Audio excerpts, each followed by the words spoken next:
TFNN.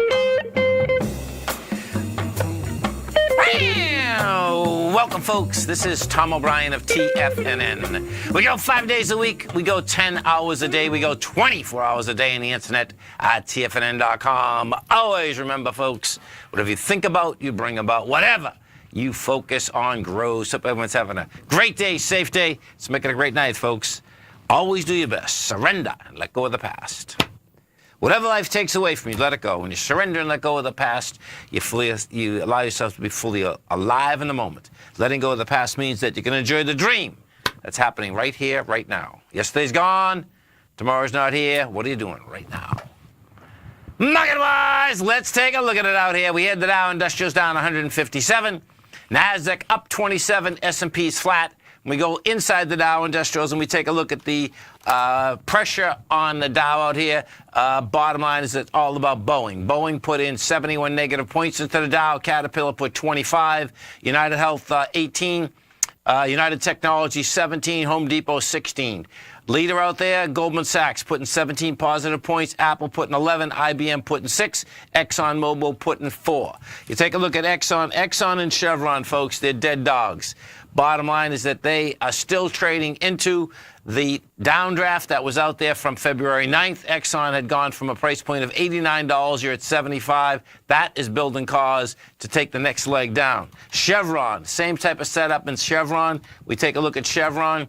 Chevron also came off the highs of 133. You're trading 116. And not as bad as Exxon, you know. The high of the February 9th area was 118. Chevron still at 116. The low of that area, however, was at 108. So you're talking big numbers on the way down. NDX 100, bottom line, that's still, it broke topside on Friday. Bottom line, you're over the highs, and, you know, you're away from the top. So the NDX 100 would have to get back inside 7,022. Right now, you're at 7,131.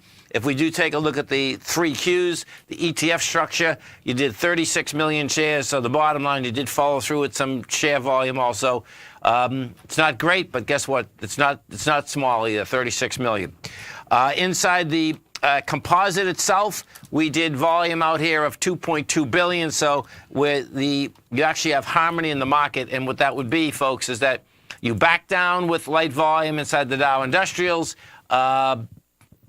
The NASDAQ comp bottom line went higher with volume. That is saying that somehow, some way, the S&P as well as the Dow Industrials are going to try to make another run for this February 27th area, because the SPY did fail at the swing point on the 27th. That was 278.92.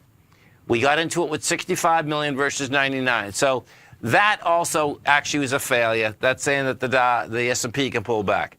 That being said, Dow Industrials just went lower, dramatically lighter volume. If we take a look at what you have here, we pull up the Dow, what you're going to see is that, yeah, you were going into heavier volume, try to get heavier, but you still back down with lighter volume.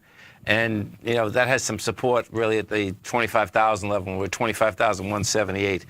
You know, market-wise, if we go over and we take a look at the Treasury market, the Treasuries look like they're going to get off the low number one. We've been here since February 14th. So we have a high volume spike, excuse me, folks, on February 6th. I expect that's going to get tested. On the 10-year, that's 122.02, because that was a sign of strength, but it gave it up on price. We had two additional signs of strength on March 1st as well as March 2nd. That's where it looks like it's going to go. If you take a look at the 30-year, you can see the 30-year set up the same way. What's intriguing about this, of course, is that we are coming up into our next meeting. It's going to be there pretty quick. So the 30-year looks like the spike from February 6th is 146.21. You're at 143. If we do take a look at the next meeting, I believe it's the 21st. Yeah, 21st of March. That's right around the corner. So the Fed is expecting to go up on 25 basis points. The kicker will be, and there's a 100% probability inside the Fed fund futures rate. I believe it's one. Let me just get that again. Make sure it's. Yeah, it's 100% probability for the for the March 21st rate hike. It goes down. The next one, then the May rate hike goes down dramatically to 18%. June, however, goes up to 62%. So that's June 13th. King dollar. We go take a look at King dollar out here. King dollar, bottom line, looks like it still wants lower price. Now, this is a big number. DXM. Let me pull it. And we take a look at King dollar. King dollar, failed on when price and volume March 1st, failed again last Friday. This is setting up, wants to go after the swing low of 87,830. And if that's what you're going to get, whatever is going to be inside of the statement on the 21st, it's going to be pretty dovish. That's how that seems to be lining up. Because if, in fact, that would be a hawk inside that statement on the 21st, you would see these commodities get toasted and roasted, and that's not what we have out here. In fact, what you have out here, you get some real juice inside these commodities. The gold and metal market has rejected lower price on a continual basis. Today, you had cocoa up 3%, you had natural gas up 2%, sugar was up 0.7, you get wheat up 0.3, soybeans are up 0.7, and if you do go over and we look at a few of these soft commodities like wheat, like soybeans, they're off the bottom, and they're off the bottom pretty good. The bottom in wheat goes back 3 months. That's $4.23 a bushel. Right now, you're at $4.90 a bushel. You're going into this huge sign of strength when it broke topside on the 28th. So bottom line is that those babies want higher price.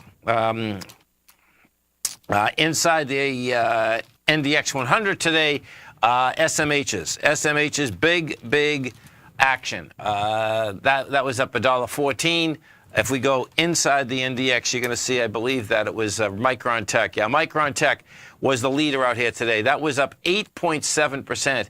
And what's intriguing about that is that they're saying, I have only a 5.4% short position outstanding, but the way that traded out here today, this looks to me like it was more than that. In fact, the way that, so check this out. This is where this is going to be really cool watching this, because this is actually dangerous what actually happened out here today in Micron Tech, because the volume went up so dramatically. We pushed higher Friday with 13 million, did 24 million today. It's almost like, is that a blowout top? Which is a different number. And you stay right there, folks. We'll talk about it as soon as we come back.